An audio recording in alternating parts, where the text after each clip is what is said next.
Bueno, antes, primero que nada, bueno, le agradezco a Lucas, que es mi amigo y visitador, a Nico, por la invitación. La verdad es que yo nunca he dado una charla a farmacéuticos, así que espero que sea de su agrado y que podamos ponernos de acuerdo y lo conversemos y tratemos de llevar la charla de la manera más amena posible. Es un tema de mucha actualidad y algunos temas o algunas palabras que pueden incluso hasta necesitar alguna definición en especial, como por ejemplo la palabra sexualidad. Y entonces yo para poder armar la charla le traté de dar un aspecto un poco más conversado de los aspectos médicos que pueden ustedes no conocer, porque yo a ustedes no les voy a enseñar sobre lo que es una molécula, porque seguramente ustedes van a saber más que yo sobre una molécula de estrógeno, pero sí les puedo explicar, o voy a intentar explicar cuáles son algunos de los cambios que suceden a partir de la menopausia y que dejemos algunos conceptos en claro para que podamos empezar a hablar todos más o menos al mismo idioma. ¿Qué pasa? Claro. Por eso, lo primero que quería definir es qué es o de qué vamos a hablar. ¿A quiénes afecta? Porque en realidad la cosa es valorar si afecta a todas las mujeres que están menopáusicas o afecta solamente a algunas. Entonces, volver un poquito para atrás, por favor. Ahora van a quedar todos. Dale. A quienes afecta los cambios del climaterio que pueden afectar a la sexualidad, porque obviamente hay cambios en el climaterio que no tienen nada que ver con la sexualidad. ¿Qué es la terapia de reemplazo hormonal? Para nosotros, para los ginecólogos, antes se decía terapia de reemplazo hormonal, TRH, y no se usa más, se usa como terapia hormonal ahora, es como uno de los conceptos que deberíamos cambiar. Y cuándo la terapia de reemplazo hormonal va a tener incidencia sobre la sexualidad, o sea, ver qué cambios del climaterio afectan a la sexualidad y cuáles de las terapias hormonales van a afectar a la sexualidad, porque todos podemos saber que el tratamiento con estrógenos disminuye el riesgo cardiovascular en la posmenopausia, pero hay que ver si esos estrógenos tienen una afectación o no sobre la sexualidad. Entonces voy a tratar de hablar de eso. Si por ahí me extiendo mucho y quieren que vayamos avanzando, pues dale, por favor. La siguiente. Bueno, ¿qué es el climaterio? Porque la definición, había una forma vieja, hará unos 15 o 20 años, en la que estudiábamos la premenopausia, la menopausia temprana, la menopausia intermedia y la menopausia tardía. Y entonces a todo eso, las personas que escriben sobre climaterio y menopausia, lo incluyeron todo dentro del climaterio. O sea, es un gran periodo que va a comenzar unos años antes de la menopausia y se va a continuar hasta que la mujer se muera. Para eso, una de las cosas más importantes es la definición de menopausia. Menopausia es una fecha. Menopausia no es un estado, es una fecha. Y es la última menstruación después de un año de no menstruar. Supongamos, una persona empieza a tener irregularidades menstruales y probablemente esté en una perimenopausia. Probablemente esté entrando al climaterio. Pero su menopausia es hoy, que es 22 de septiembre del 2024 en realidad. Si durante todo un año no menstruo, el 22 de septiembre del 2023 fue mi menopausia. Es una fecha, es como nacer. Nací hoy y empiezo a transcurrir. Y entonces, a esa fecha, lo que rodea esa fecha, a partir de esa fecha y hasta los 5 años, es lo que se consideraba menopausia temprana, y hay algunos cambios que están más relacionados a algunas cosas emocionales, a las estuforadas, al calor y demás, pero que no hay muchos cambios físicos en realidad. Los primeros 5 años después de la menopausia no hay muchos cambios físicos. Entre el 5.º año y el 15.º año, o sea, desde los 5 a los 15 años, se le considera menopausia o el periodo de menopausia intermedia, donde ya se pueden empezar a observar cambios físicos, algunos bastante conocidos y otros no tanto, porque algunos de los cambios son más a nivel histológico, de la mucosa de la vagina o de los labios mayores, los mentos, Montevero, Y después viene la menopausia tardía, que sería a partir de los 15 años, donde los problemas son otros. Osteoporosis, aumento del riesgo cardiovascular, de accidente cerebrovascular. Ustedes ven que hay personas, o hay muchos hombres, que se infartan a los 40 años más o menos, por ejemplo. Si uno cuenta de 10 infartos de personas a los 40 años, 9 son hombres y una es una mujer. Esa protección que dan los estrógenos se pierde alrededor de los 65 años. Y ahora si uno estudia 10 personas que se infartan a los 65 años, la mitad son mujeres y la mitad son hombres. Entonces es importante esto de poder separar a ese periodo en estos tres partes para poder estudiarlo mejor. Pero en realidad no hay un cambio abrupto como si es la menopausia, que es una fecha. Bueno, los cambios emocionales que los conocemos, las alteraciones endocrinológicas. Ustedes recuerden que la mujer empieza a menstruar alrededor de los 11 años o 12 años. Las mujeres que ahora tienen 65 en general empezaron a menstruar a los 15, pero los cambios de la dieta, los cambios de la exposición solar y demás, aparentemente han hecho que la menarca, que es la primera menstruación, sea alrededor de los 11 años. Desde hace unos 20 años se ha observado esa diferencia. Entonces las personas están expuestas a estrógenos desde los 11 o 12 años y más o menos hasta los 50. Entonces, esa evolución empieza con la estimulación de una hormona que se llama FSH, que se libera desde la hipófisis para empezar a estimular al ovario, que empiece a liberar los estrógenos, y esos estrógenos empiezan a desarrollar o ayudar a desarrollar los caracteres sexuales secundarios de las niñas. Eso hace que alrededor de los 18 o 20 años la mujer empiece a estar regular, y entonces tiene el estímulo en la primera mitad del ciclo de FSH, y en respuesta a eso la liberación de estrógenos, la ovulación, y después de la ovulación la liberación de progesterona desde el ovario y desde la hipófisis la hormona luteinizante. Alrededor de los 35 años la reserva ovárica empieza a caer, y cae de manera muy abrupta.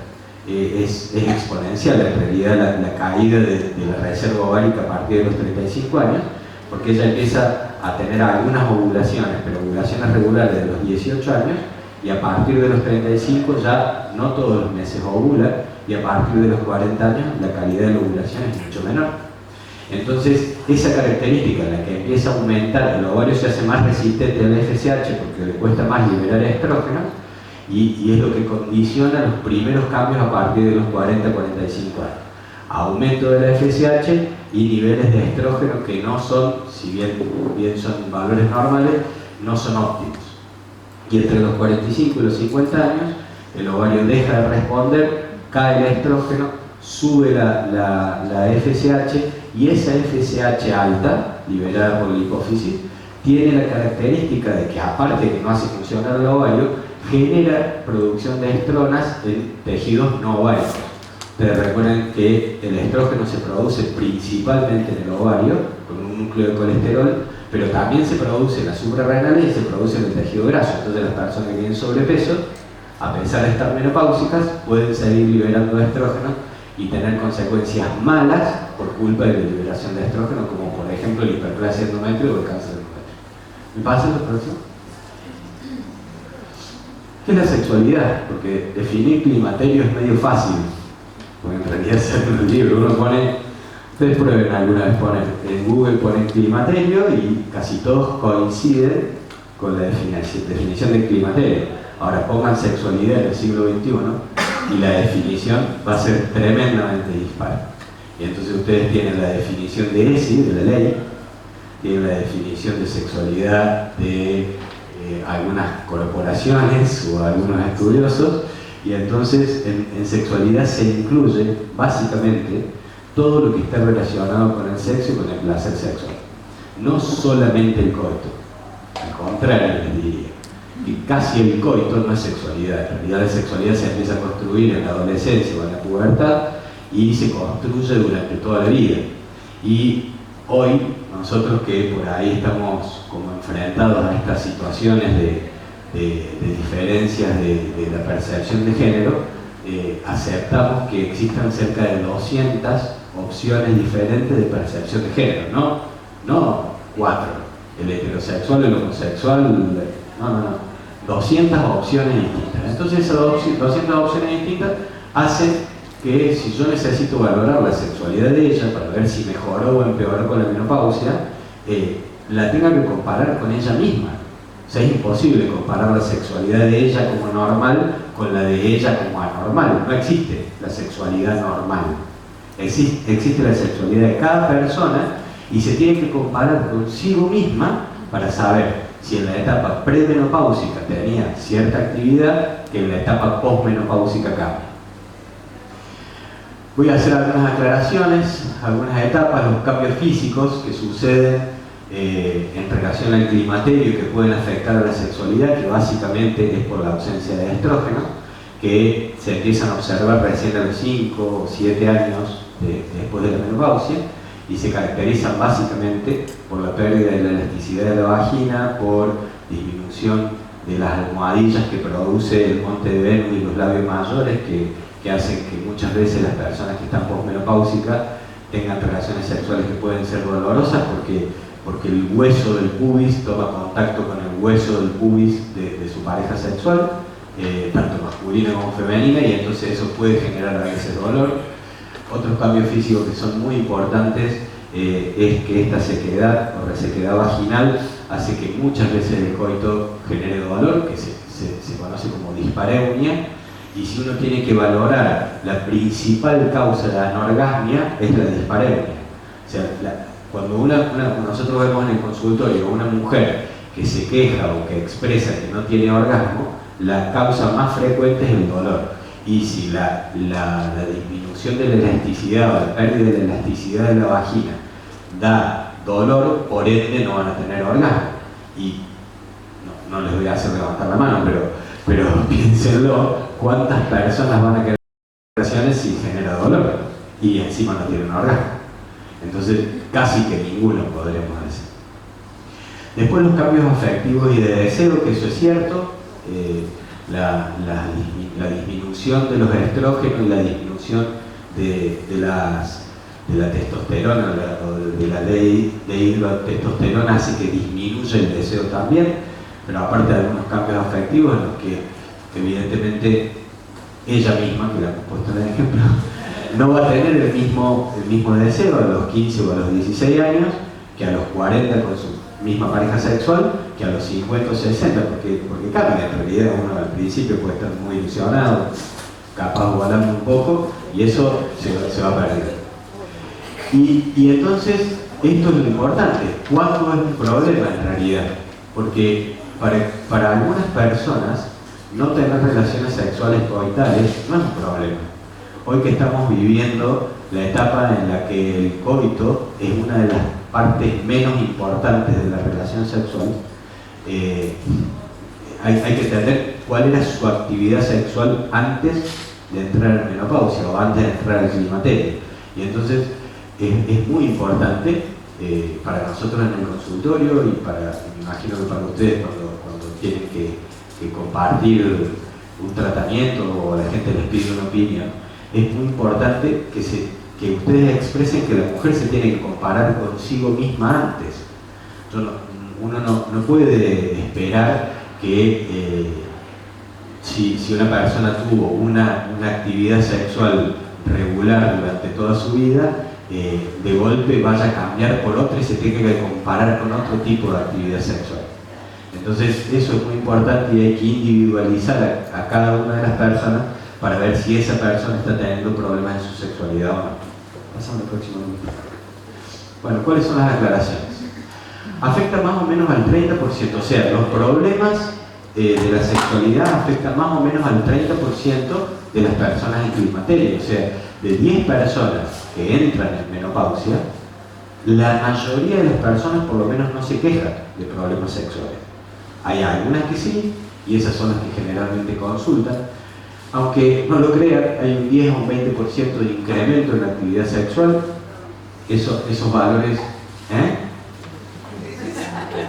pero Pero esos son números recogidos de estudios multicéntricos que están expuestos en Cochrane, cualquiera lo puede leer, porque en realidad la explicación que dan esos expertos es que la gente le pierde miedo al embarazo no deseado, tiene una pareja nueva, uno llega a los 35, 40, se divorcia y engancha una pareja nueva porque empieza a vivir entonces esas cosas ayudan mucho, claro. Volver a tener 16 la actividad sexual declina paulatinamente a lo largo de los años y eso es una cosa que está dentro de la normalidad básicamente. Ustedes recuerden que el coito en sí mismo es una manera de reproducción de los mamíferos.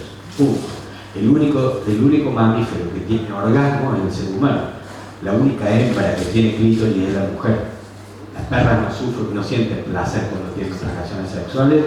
Si alguna vez han visto dos gatos teniendo relaciones sexuales, la gata sufre mucho porque el gato tiene como unas púas en el pene para que la gata no se escape.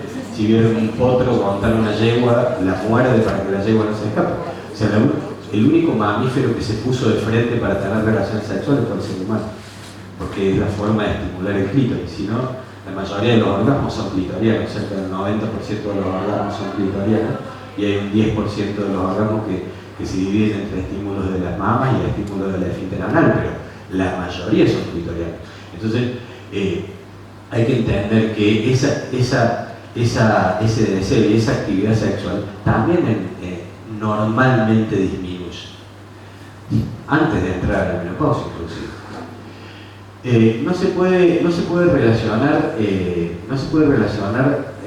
o poder valorar a cada paciente comparado con otra, salvo en el apogeo de su vida sexual. Entonces, uno debería estimular que esa persona diga, che, yo me siento bien o me siento mal con respecto a los 16 o a los 18 años.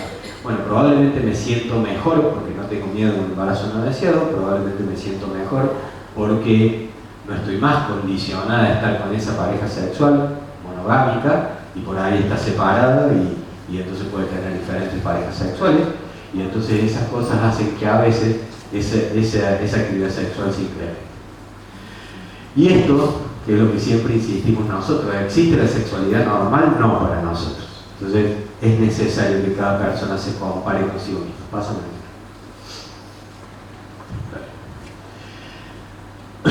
Bueno, en el climaterio hay una disminución global cual y cuantitativa de la respuesta sexual.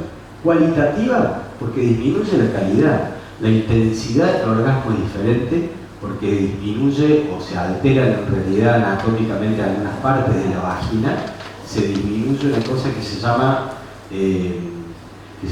superficie orgásmica. En la vagina, ustedes saben que desde el introito, el introito vaginal es el hueco donde alguna vez estuvo el himen, que en la primera relación sexual el himen se retrae hacia los costados y cuando se retrae se llaman carúnculas. Esas carúnculas marcan el inicio de la vagina. Desde ahí hasta el fondo de la vagina, si ustedes tocan una vagina por dentro es como un acordeón, porque en realidad el útero está aproximadamente, o el cuello del útero está aproximadamente a 6 centímetros desde el introito, pero la mayoría de los penes tienen más de 6 centímetros. Entonces la relación sexual hace que en la penetración profunda el útero se tenga que desplazar hacia arriba. Por ese acordeón permite que el útero se pueda desplazar hacia arriba. Si ustedes ven la vagina como un prisma, la cara anterior de la vagina, la que está en contacto con la vejiga, tiene ahí inserta la raíz del clítoris, o las dos raíces del clítoris que se van hacia los costados. A toda esa parte, que se le conoce como punto G a veces, es la superficie orgásmica. Bueno, esa superficie orgásmica, ese desplazar de la vagina, disminuye cuando disminuye la secreción de estrógeno. Entonces la vagina se hace más corta, se hace mucho más dura, el desplazamiento del útero hacia arriba cuesta mucho más, y entonces por un lado disminuye la superficie orgásmica y por otro lado puede aumentar el dolor, porque al perder la elasticidad de la vagina puede doler el movimiento del útero. Bueno, dispareunia sin lugar a dudas, el dolor en la relación sexual es uno de los grandes problemas, y en general hay una disminución global del deseo y de las fantasías sexuales. O sea, no estoy diciendo que todo el mundo lleve a cabo sus fantasías sexuales, pero sí todo el mundo puede tener fantasías sexuales. Y entonces la estimulación de la sexualidad del hombre, que es completamente diferente a la de la mujer, que nosotros somos mucho más visuales, o sea, vemos una foto de una mujer desnuda o una película porno y probablemente los hombres se excitan. La mujer se excita de una manera diferente, se estimula de una manera diferente. Y entonces, esa forma de fantasía sexual, con las canciones, con las flores, con los perfumes, con lo que sea, cambia. Y es normal que cambie en realidad. Y esos cambios tienen una cuestión afectiva, lógica y demás, pero también tienen un fundamento biológico. Hay una disminución de la conversión de serotonina y de otros mediadores a nivel del sistema nervioso que hace que el deseo sexual disminuya y que, al haberlo descubierto básicamente, se pueda mejorar hoy con el tratamiento de testosterona, que ustedes lo deben conocer incluso más que yo, pero hoy el único medicamento que ha demostrado recuperar el deseo sexual y la fantasía sexual es la testosterona, dada de la forma que ustedes quieran, pero es la testosterona, no queda. Y después esta, que a todos los varones les cuesta, pero la declinación del compañero sexual en las parejas heterosexuales es muy importante. Hay un viejo chiste que dice: ¿cuál es el peor enemigo sexual del hombre? ¿Saben ustedes cuál es el peor enemigo sexual del hombre? Un vaso de café hirviendo, porque el hombre se quema los dedos y la lengua y pierde el 90% de su poderío sexual. Entonces esta es re importante. Es cierto que el sildenafil mejoró mucho, pero a pesar de que mejoró, yo cuando me recibí fui de la época en la que a los varones se les ponía papaverina. ¿Se acuerdan que se inyectaban papaverina en la raíz del pene para mantener la erección? Y había algún zarpado que se metía 3 o 4 inyecciones y yo lo viví en la guardia del hospital privado, un tipo que vino 48 horas de fiesta y le tuvieron que cortar, se le necrosó. Entonces, ahora es verdad que el sildenafil, el tadalafilo han mejorado esa parte, pero nos guste o no nos guste a los hombres, la declinación en la erección, el mantenimiento de la erección, hace que usar otras formas de relación sexual sea mucho más importante. Incluso es súper importante entender que hoy las parejas sexuales no necesariamente son heterosexuales y que también la sexualidad se puede practicar por uno mismo, o sea, la masturbación, que no sé cuántos varones seremos acá, pero no sé, somos 10, que empezamos a masturbarnos cuando teníamos 12, 13, 14 años. Para una mujer sigue siendo, pero cuando nosotros empezamos a masturbarnos era mala palabra, casi estaba prohibido masturbarse. Desde la iglesia a la cultura en general estaba prohibido masturbarse. ¿Qué me pusiste? Me estaba apurando. Nunca se quería ir. Ponle por el anterior. ¿Qué más? No, bueno, ya está. Dale, pasa todas. Hablé del vaso de café y nunca se puso nada. Dale. Ahora, bueno, está bien. ¿Cuáles son los cambios mayores que van a afectar a la sexualidad de la mujer en el climaterio? Paso, ponle la que dijiste que hay que poner. La próxima pregunta. En realidad hay un trabajo muy bueno que yo lo tengo, si ustedes quieren se los puedo dar, y está en castellano y es un resumen muy bueno. Y entonces estos criterios mayores, menores y asociados son un invento del autor, ¿no? No es que hay criterios mayores para decir que hay un problema en la sexualidad, como decimos que hay criterios mayores para personas con riesgo de preeclampsia, que eso sí está demostrado, y si una persona tiene trombofilia tiene riesgo de preeclampsia. Esto él lo agrupó de esta manera para poder explicarlo, y la verdad que me pareció muy interesante, entonces se los traigo. De los criterios mayores del deterioro de la respuesta sexual es uno de los más importantes, disminución de la libido. La libido es el deseo sexual. La definición de libido es eso, la libido es cómo yo tengo ganas de tener relaciones, cuánto le voy a dedicar yo a mi día, en mi día, a tener relaciones sexuales. Hay personas que esa energía que da la libido la canaliza por una relación sexual y otras personas utilizan la libido o la energía de la libido y lo canalizan por otro lado sin una respuesta sexual. La disminución del deseo sexual en general, por lo que hablamos recién de mediadores que son algunos neurotransmisores que existen y es verdad y está demostrado.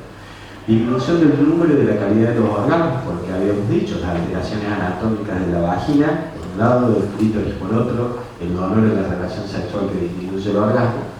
Disminución en la frecuencia coital, hoy se considera, voy a decir, voy a decir una cosa en la que no estoy de acuerdo, porque yo estoy de acuerdo con que cada pareja o cada persona tiene que medirse a sí mismo.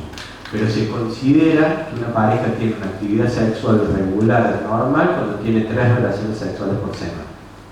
Entonces, si esa pareja venía teniendo 3 relaciones sexuales por semana y después del climaterio, y porque la próstata al hombre le sufrió, o porque la mujer es homosexual y su pareja homosexual no tiene tampoco ganas de tener relaciones, y disminuye a una relación por semana, esa persona tiene disminución.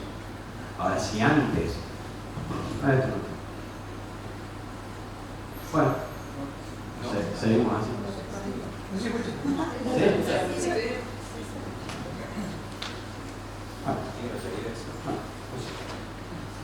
Seguía así, ya estoy soltando.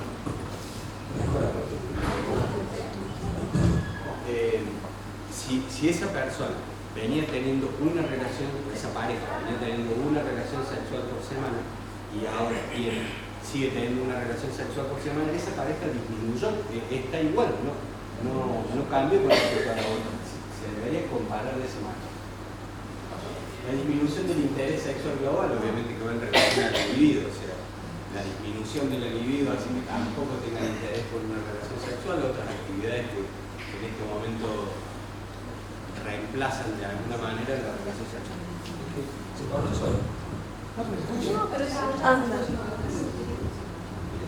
Hola, hola. ¿Sí? Ahí está, perdón. Bueno, disminución de la lubricación vaginal pericoital. Ustedes recuerden que la vagina se lubrica antes de la relación sexual. En esa etapa, ustedes recuerden que la relación sexual tiene 3 etapas. La etapa de excitación, la etapa de meseta, donde si es una pareja heterosexual será con coito, y si es una masturbación será con un consolador o con lo que sea, y si es una pareja homosexual será con el contacto de las vulvas. Pero después del orgasmo hay una gran lubricación de la vagina. O sea, cuando la mujer termina su orgasmo, tiene un volumen de flujo vaginal que está acompañado por la eyaculación, pero aparte por un gran volumen de líquido producido por la vagina.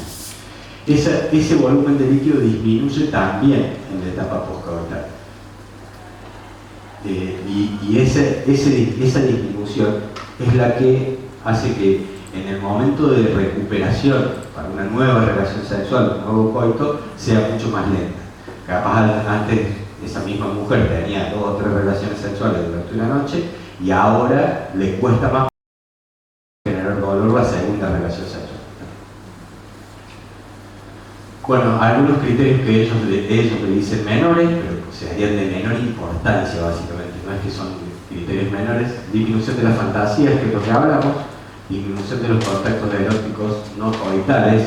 Por ahí uno cuando tiene 16, 17 besa, ¿verdad?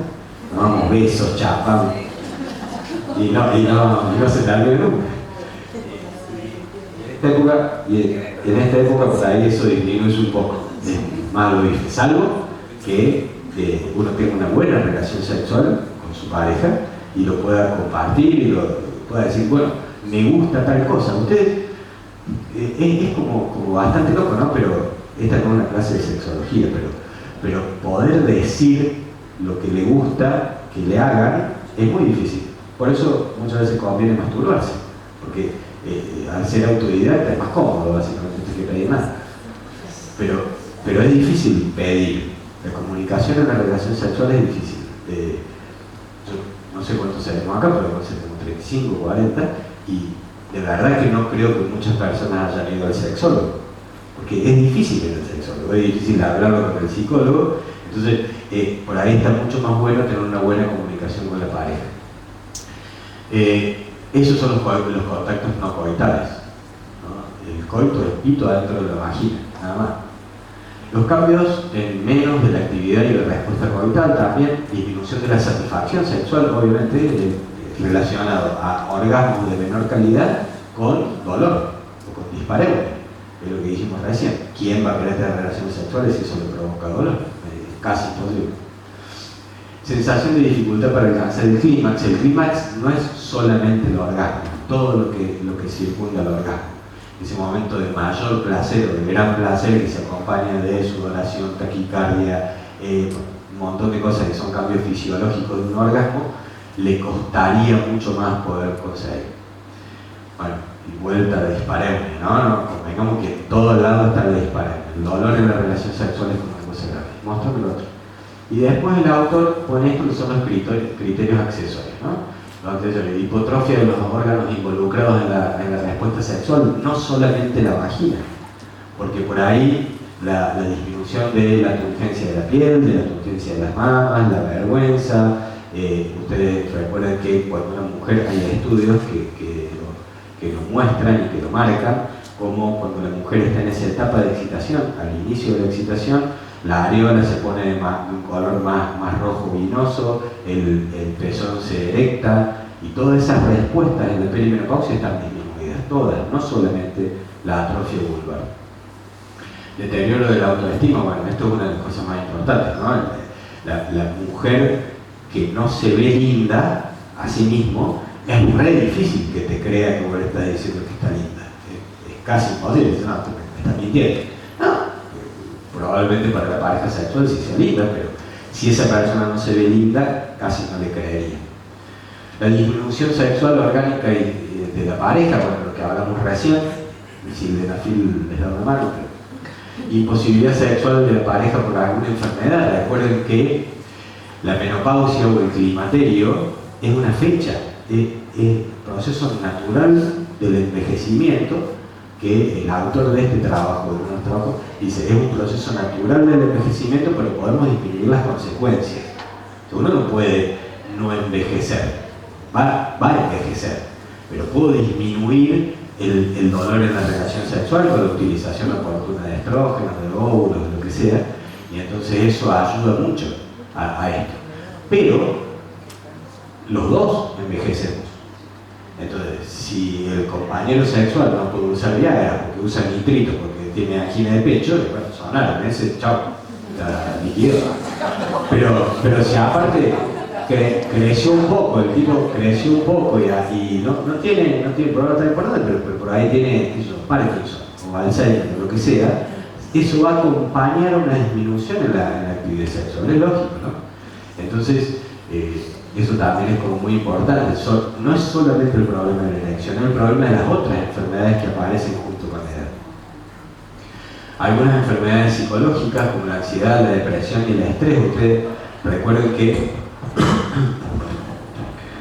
la mujer en el climaterio o en la posmenopausia tiene una tendencia a estar más triste o a estar más deprimida, la disminución de la autoestima, pero al tipo también le pasa lo mismo. Entonces, esas cosas hacen que la respuesta o la comunicación en esa pareja sea menor. Y bueno, sin lugar a dudas esto es como muy importante. A esa edad, después de los 40 años, todas las enfermedades aumentan.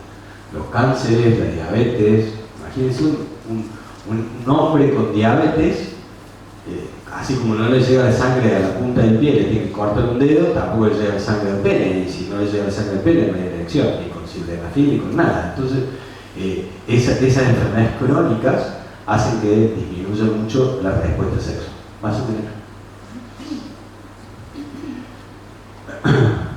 Bueno, más o menos cómo disminuyen o por qué disminuyen la respuesta sexual del climaterio. Disminución por ausencia, disminución o ausencia del deseo, factores culturales, que esto es requete marcado. Che, la mujer de 60 años no tiene que tener sexo porque ya tiene 60 años. Eso probablemente hoy lo estemos cambiando de a poco, pero pregúntele a sus abuelas o a sus bisabuelas si estaba bien que una mujer tuviera relaciones sexuales a los 60 años. Para nada. Ausencia de compañero sexual, pues esto sin lugar a dudas. Los hombres se mueren más, y si eso es una pareja heterosexual. Si son parejas homosexuales probablemente sea un poco más cómodo, pero también es verdad que bueno, hay un montón de parejas separadas después de los 40 años. Muchas de ellas son mujeres, muchos son varones.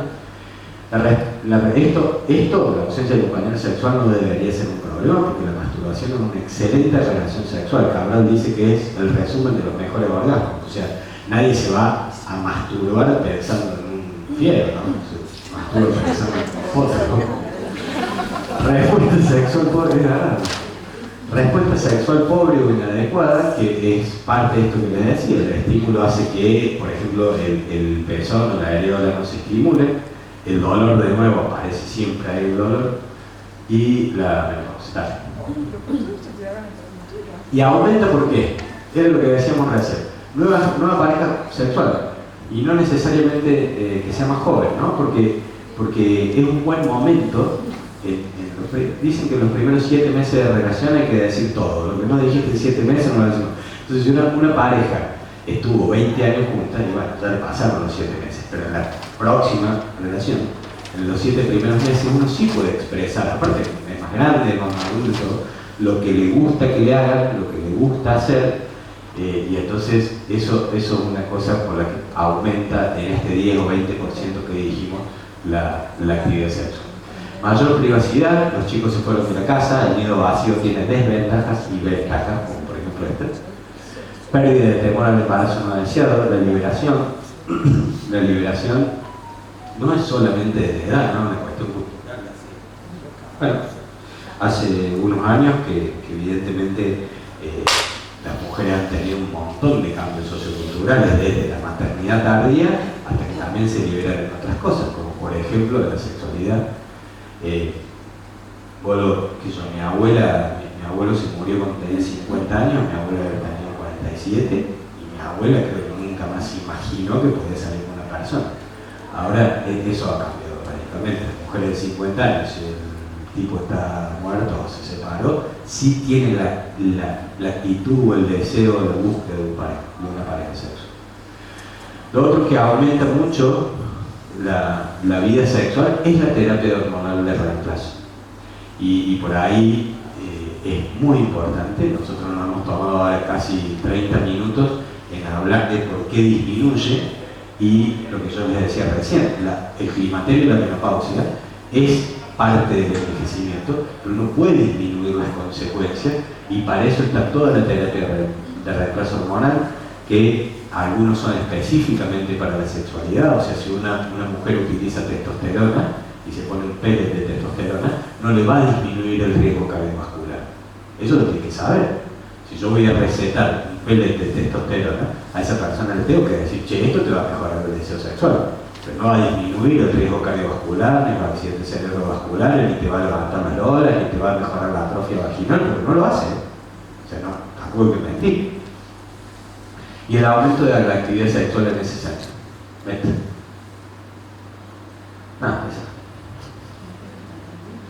Bueno, cuando por ahí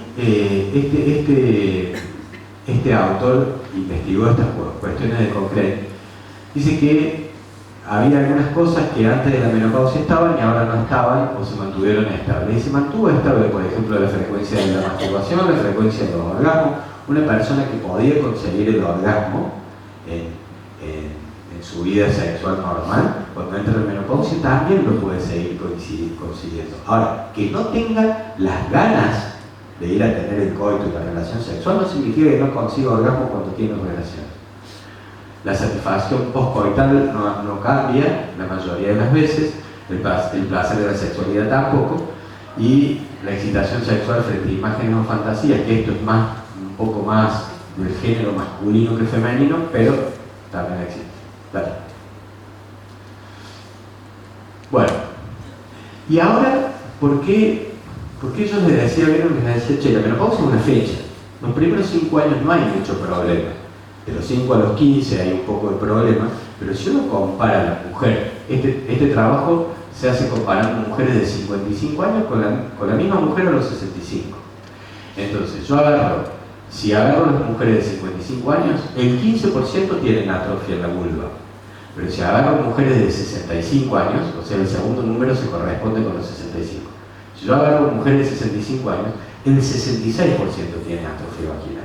Entonces, en 10 años, esta caída es impresionante, ¿no? Es muy marcada. Y entonces, de 10 mujeres que yo tengo de 55 años, 9 no tienen mucho cambio.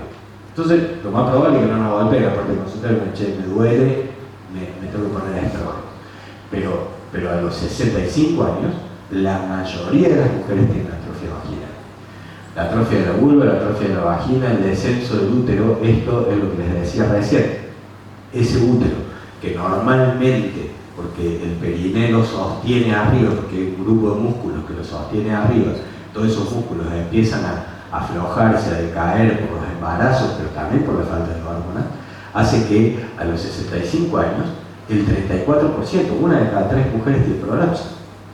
Y entonces, si ahora el útero, en vez de tenerlo a 7 centímetros, lo tengo a 2 centímetros del introito y lo tengo que empujar 10 centímetros para adentro, va a doler mucho más. Y si duele, no tiene orgasmo. Si no tiene orgasmo, no va a tener ganas de tener relación. Y disminución del volumen y de tonicidad mamaria, que esto es una cosa global. Aproximadamente el 40% de las mujeres entre los 55 y 60 años va a disminuir la turgencia de su glándula mamaria. Va a hacer que la glándula mamaria esté más blanda. Ustedes recuerden que histológicamente, o la estructura de la glándula mamaria, es como si fuera un racimo de uva, por ejemplo. Ahí están cada uno de los acinos glandulares que producen leche y después lo mandan por el palito de la uva, todos juntos al tronco, y de ahí va el pezón. Rodeando todo eso, hay tejido conjuntivo tipo 1 y tipo 2, por eso el tejido conjuntivo mejora la turgencia mamaria, pero después hay un montón de grasa. La mayoría del volumen mamario es grasa, en realidad. Entonces, si una persona baja mucho de peso o pierde grasa después de la menopausia, también va a bajar la turgencia de la glándula mamaria. Dale, mira. Bueno, ¿cuáles son las modificaciones no físicas, endocrinológicas y psicológicas? No hay duda que todas estas influencias que hemos ido conversando hacen que haya una afectación psicológica en la mujer posmenopáusica y después eso va a incidir en muchos aspectos de su vida, incluyendo la actividad sexual. Bueno, ¿cuál es el efecto de la terapia hormonal en la sexualidad? Ustedes recuerden que básicamente tenemos estrógenos, tibolona, raloxifeno, testosterona y fitoestrógenos. Estrógenos. Hoy, si yo le doy estrógenos a una mujer, o sea, la consecuencia, no es la consecuencia, la causa del climaterio es la ausencia de estrógenos.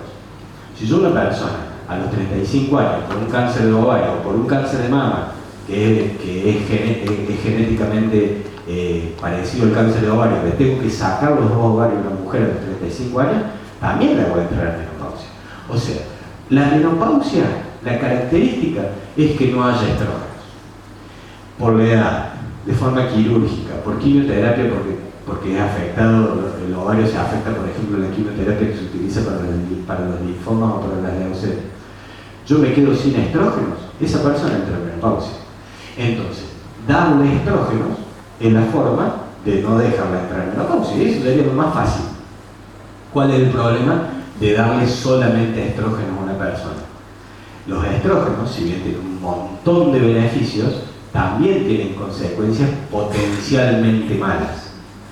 Primero, a nivel del útero, porque harían que el endometrio estuviera siempre en la misma etapa. O sea, el endometrio se prepara en la primera mitad del ciclo, se prepara o deja de sangrar, una persona ovula y después viene la progesterona y hace que el endometrio se llene de glucógeno para recibir el embrión fecundado. Si no tengo progesterona, o sea, si no se queda embarazada, la progesterona baja y la mujer menstrua. Eso es el ciclo. Ahora, si yo le doy estrógeno y no le doy progesterona, ese estrógeno al principio va a hacer crecer el endometrio, pero después de 6 meses o de 7 meses va a hacer que ese endometrio siga creciendo y no está bien, y en algún momento va a generar una hiperplasia de endometrio, y si sigue creciendo alguna vez va a generar un cáncer de endometrio. Entonces la mayoría de los cánceres de endometrio son estrógeno dependientes. O sea, yo tampoco le puedo dar estrógeno a lo tonto a una persona.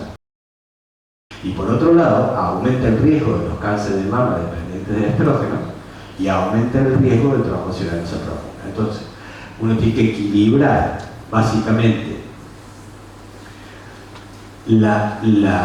los beneficios en relación a los riesgos. Si una persona posmenopáusica solamente se queja de atrofia vaginal, y yo no le voy a dar todo el tiempo estrógenos con gel o biovaral, lo que sea, sin progesterona, porque para mejorarle la atrofia de la vulva le voy a generar un cáncer de endometrio.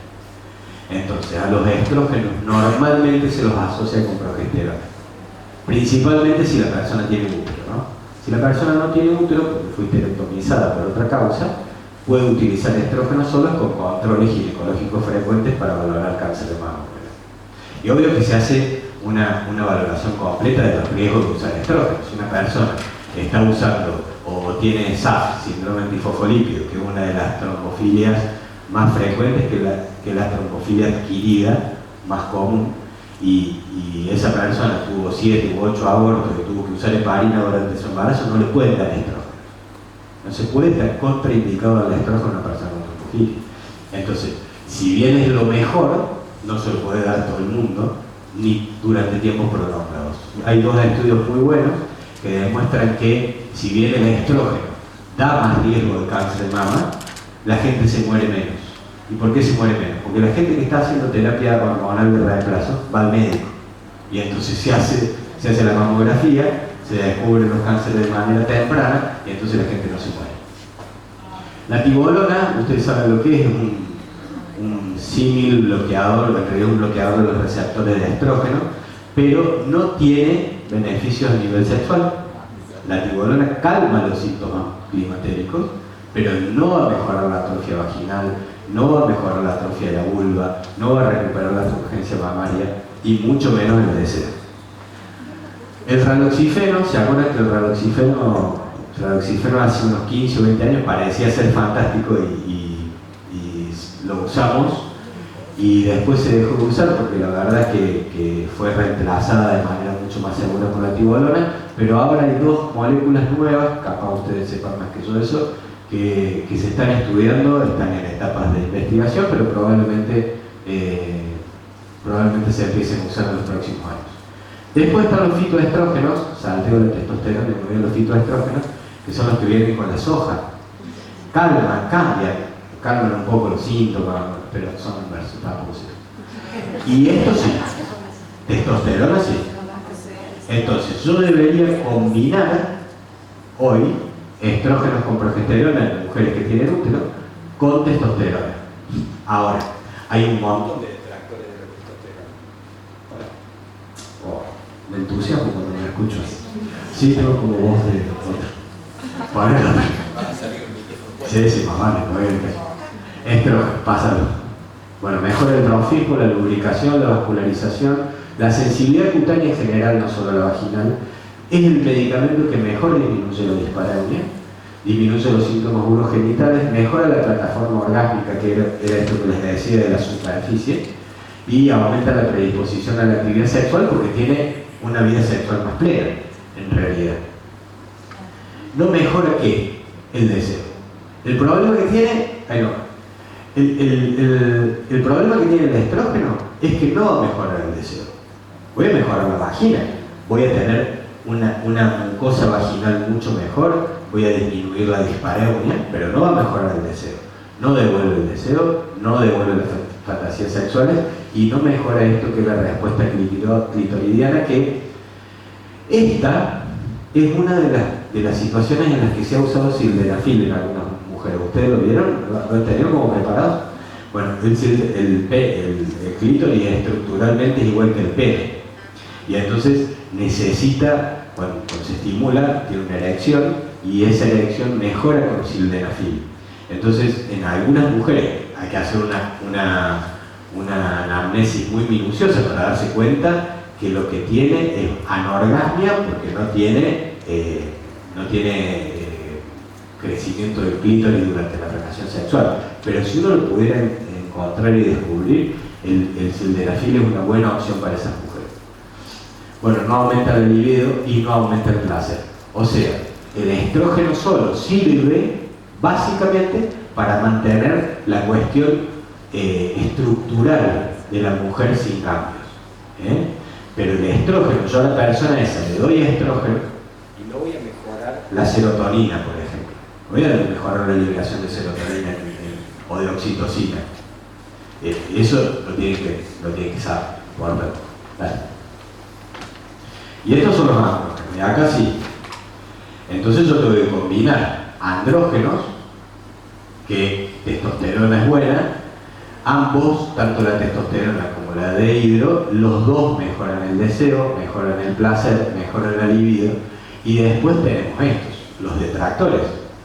Porque hoy, ¿cuántos trabajos